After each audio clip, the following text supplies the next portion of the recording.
Salam cerdas, Ibu, Bapak, Saudara-saudara yang saya hormati. Sesi membaca berita ini kali ini saya akan membacakan terkait topik utang pemerintah.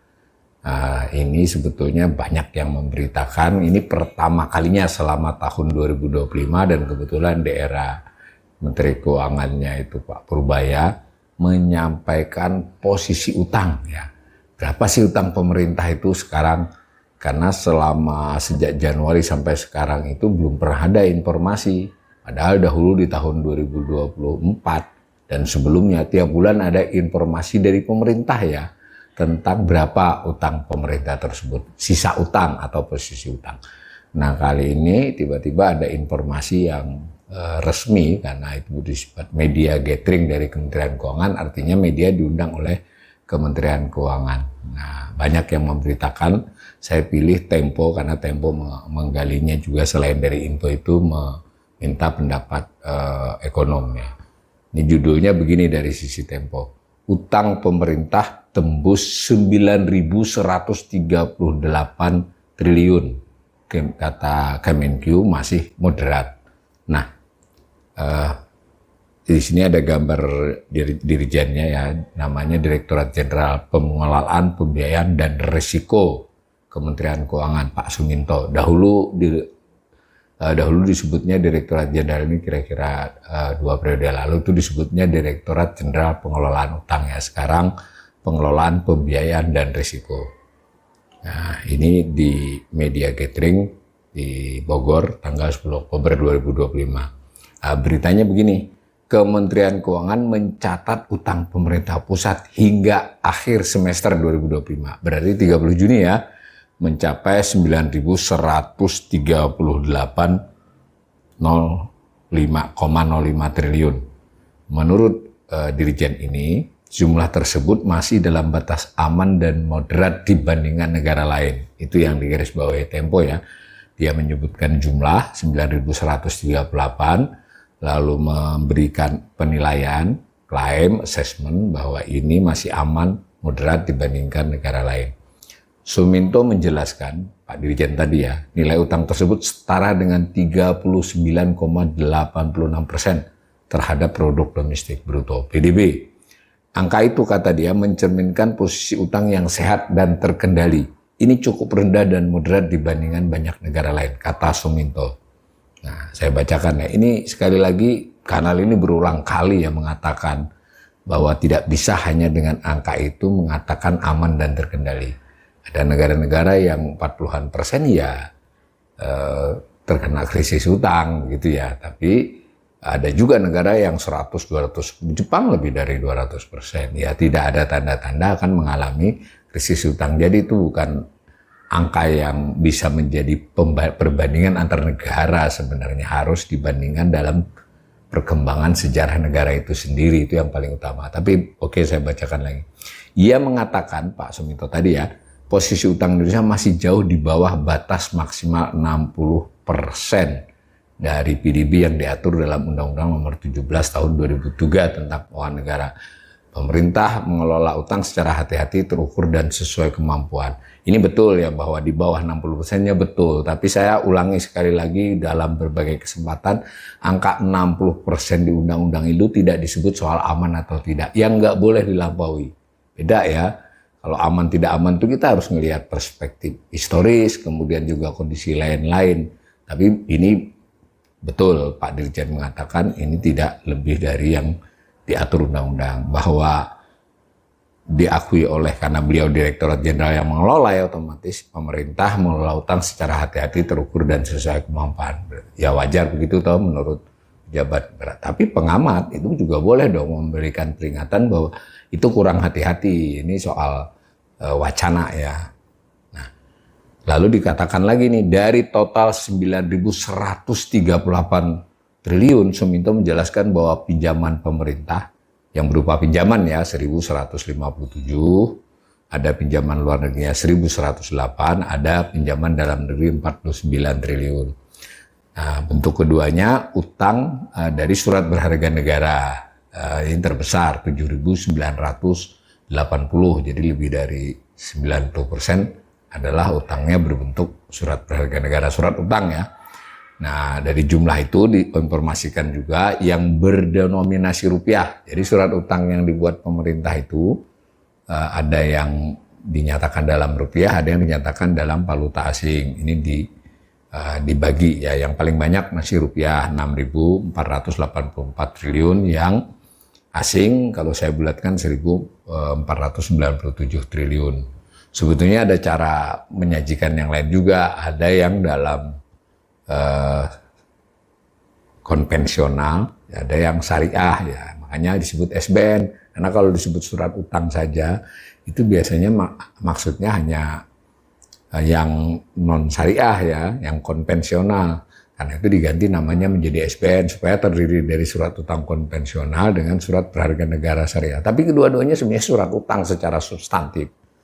Nah, saya bacakan lagi. Suminto menambahkan saat ini pemerintah hanya akan merilis data utang setiap kuartal. Kuartal berarti setiap 3 bulan ya.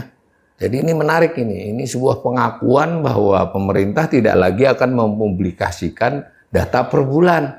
Tahun lalu, tahun sebelumnya lagi per bulan ya. Dan sampai dengan bulan Oktober ini baru sekarang ini diumumkan. Jadi selama 10 bulan kita tidak pernah tahu berapa posisi utang pemerintah ya selama tahun 2025. Nah, kemudian kita ini dapat info bahwa ini akan diumumkan tiap 3 bulan. Saya tidak paham ini maksudnya apa. Coba apa alasannya? Nah, katanya ini agar statistik utang lebih kredibel. Kalau begitu yang dulu-dulu nggak kredibel dong. Sebetulnya tidak ya. Kalau utang itu termasuk data yang mudah dari sisi pemerintah. Dibandingkan pendapatan dan belanja lebih mudah utang. Karena kan cakupannya hanya SBN-nya berapa yang diterbitkan, dan itu sudah ada dalam bentuk informasi pun tentang SBN itu ada di direktorat beliau ini, cuma tidak dirilis yang kepada publik yang sifatnya mudah. Jadi untuk para pengamat seperti saya tinggal melihat, menghitung, menjumlah dari data Kementerian Keuangan sendiri. Jadi alasan lebih kredibelnya ini saya kira enggak lah. Ya, kalau tidak kredibel bulanan, triwulan juga nggak kredibel dong. Nah, yang kredibel jadinya tinggal yang tahunan yang diaudit oleh BPK. Nah, cuman ini ada alasan lain. Agar sejalan dengan rilis data PDB. Berarti maksudnya biar persentase atas PDB-nya pas. Rasio utang terhadap PDB akan dihitung berdasarkan realisasi PDB yang dirilis setiap 3 bulan. Bukan lagi asumsi ujarnya. Nah, ini catatan buat pemirsa, selama ini selain yang akhir tahun setelah diaudit itu berarti bulan Juni atau Juli baru dapat, yang Januarinya itu berarti asumsi masih. Kan posisi utang dibagi dengan PDB, yang PDB-nya itu asumsi, diakui sendiri. Terus kalau nanti ada 3 bulan, apa ini tidak asumsi? Asumsi juga sebenarnya, meskipun asumsinya lebih baik ya, karena disetahunkan sebenarnya maksudnya. Ini umpama diumumkan realisasi sampai triwulan 2, berarti 1 semester kan sudah ada data PDB 1 semester. Tapi kan bukan PDB setahun. Maka itu dipakai ada 2 cara. Ada beberapa cara. 2 cara, yang satu bisa saja menyambungnya ke tahun yang sebelumnya. Dari Juni sampai Juni PDB-nya. Juni tahun sebelumnya. Bisa juga disetahunkan dengan proyeksi. Nah, tapi kalau cuma itu alasannya lalu utang pemerintah diumumkan tiap 3 bulan, menurut saya mengada-ngada. Kalau perlu nggak usah pakai rasio atas PDB, datanya saja biar kita tahu. Nah, untuk kesekian kalinya saya ingin mengatakan soal data utang ini pemerintah terlampau sering berusaha menyamarkan. Saya tidak ingin mengatakan di sini kan disamarkan. Nah, ini yang diumumkan 30 Juni ya, 9.138 tadi. Nah, dan saya komentari lagi sedikit, sebetulnya realisasi belanja pendapatan APBN kita kan sudah sampai Agustus. Jadi diumumkan September sampai Agustus. Berarti kan ada data selama 8 bulan itu tambahan utang berapa. Jadi sebetulnya utang sudah ada data bukan akhir Juni tapi akhir Agustus. Tapi akhir Agustusnya tidak diungkapkan. Saya sudah bisa menghitung sendiri ya, bukan menghitung sendiri maksudnya data saya. Dari data pemerintah mestinya utang pemerintah per 31 Agustus itu ya kurang lebih 9.230 ya. Itu dapat dari mana? Dapat dari 8.813 akhir Desember akhir Desember, ditambah tambahan utang, namanya pembiayaan utang 416 ditambahkan, jadi dapatlah angka 9.230-an. Nah, itu belum termasuk perubahan kurs. Karena kan ketika melemah, dia bertambah utang yang valuta asing itu dinyatakannya. Maka sebetulnya per 31 Agustus itu kurang lebih 9.300 ya. Ini tadi baru 9.178. Juli Agustus itu banyak. Nanti September juga banyak tambahan lagi. Jadi menurut saya nggak pas lah untuk 3 bulan. Harus tetap tiap bulan. Kita biar bisa memonitor ya. Nah, saya baca lagi berita ini, meski pemerintah menilai posisi utang masih aman, sejumlah ekonom menyoroti meningkatnya beban bunga utang. Nah, jadi ini ditanya ekonom, yang ditanya kebetulan ini namanya Pak Mas Bima Yudhistira ya, Direktur Eksekutif Celios. Ini menggarisbawahi bukan utangnya, tapi bunganya. Utang itu sisa utang, bunga ini adalah bayaran tiap waktu untuk bunga dari posisi utang tersebut. Nah, ini rasio pembayaran bunga utang terhadap penerimaan pajak terus melebar. Ini Bima mengajukan indikator dan ini memang di beberapa kajian ada. Si bayar bunga dikaitkan dengan penerimaan pajak karena inilah yang menunjukkan kemampuan suatu negara dalam hal ini Indonesia untuk menyediakan dana untuk khusus membayar bunga loh, belum cicilan ini. Nah, ia mencontohkan beban bunga terhadap penerimaan pajak hanya 12% tahun 2010. Nah, kini mencapai sekitar 26%. Artinya 26% penerimaan pajak digunakan untuk membayar bunga utang. Ini kata Bima kepada Tempo. Nah, kemudian Kementerian Keuangan mengumumkan outlook penerimaan pajak. Jadi ini jurnalis Tempo mengolah ya cara melihatnya ekonom Bima ini. Yang berdasarkan memang itu boleh menganalisis seperti itu, bayar bunga dikaitkan dengan penerimaan pajak, ya, berapa persennya bayar bunga itu. Nah, ini Kementerian jurnalis Tempo kemudian mengutip data Kementerian Keuangan, pajak di 2025 ini outlook ya berarti perakiraan itu akan 2076,9 triliun, sedangkan pembayaran bunga ini pakai data pemerintah ya 552,8 triliun. Nah, maka sedangkan di tahun 2026 nanti bayar bunga 599,4 triliun. Naik ya dari tahun ini sebanyak 8,6%. Nah, tapi ini Tempo mestinya jurnalisnya ngitung nih. Harusnya dibuat rasio dari 552 ke 2076 itu berapa persen. Ini juga kisaran 24% ya. Jadi seperti yang dikatakan Bima tadi, dia menyebutnya 26. Tapi Tempo tidak menyelesaikan dengan perhitungan itu. Nah, dikutip lagi dari Bima, tingginya imbal hasil obligasi pemerintah, terutama SBN tenor 10 tahun, itu penyebab utama beban bunga yang tinggi, karena memang yang paling banyak itu adalah yang bertenor 10 tahun ya. Ini menurut Bima 6,9. Mungkin waktu dikutip ini Bima masih data yang sebulan. Lalu bulan-bulan ini memang agak turun jadi 6,5, tapi memang nggak pernah kurang dari 6,3, 6,2. Fluktuasi dari 6,2 sampai 7. Dan asumsi APBN pun 6,8. Jadi benar ini Bima lalu menyebut angka 6,9. Bima juga menilai penambahan utang belum berdampak signifikan terhadap efisiensi ekonomi. Rasio modal terhadap output tambahan ICOR ya masih tinggi, berarti produktivitas dari pembiayaan utang belum optimal. Nih cara dia melihat. Jadi utang itu ternyata nggak produktif lah, buktinya tidak menambah efisiensi dari investasi, kurang lebih begitu. Investasi diukur secara keseluruhan dalam perekonomian Indonesia. Nah, jadi dia katakan pemerintah sebaiknya menahan proyek yang belum mendesak. Ini usulan Bima. Program makan bergizi gratis atau pengadaan alutsista itu tidak perlu menambah utang secara berlebihan, usul Bima.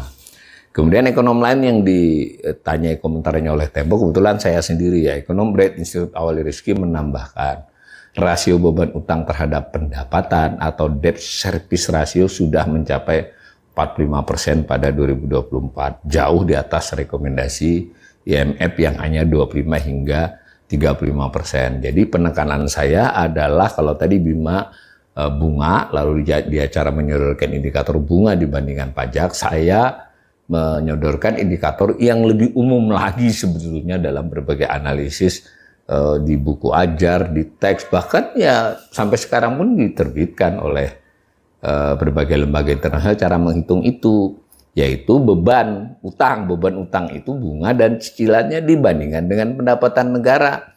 Nah, 2024 yang lalu itu sudah hampir 45% ya.